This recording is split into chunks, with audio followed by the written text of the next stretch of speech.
सुपौल नगर परिषद में आग लग गई, जिससे आसपास के इलाके में अफरा तफरी मच गई। आग में स्टोर रूम में रखे सभी सामान जलकर खाक हो गए।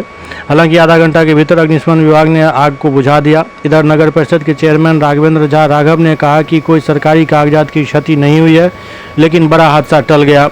उन्होंने आशंका जताई कि बिजली के शॉर्ट सर्किट से आग लगी है। दरअसल सुपौल नगर परिषद के उत्तरी भाग में सफाई कर्मी के स्टोर रूम में अचानक बिजली के शॉर्ट सर्किट से आग लगी, जिस आग में स्टोर में रखे ब्लीचिंग पाउडर, रंग रोगन करने वाला पेंट और कई सामान जलकर राख हो गया।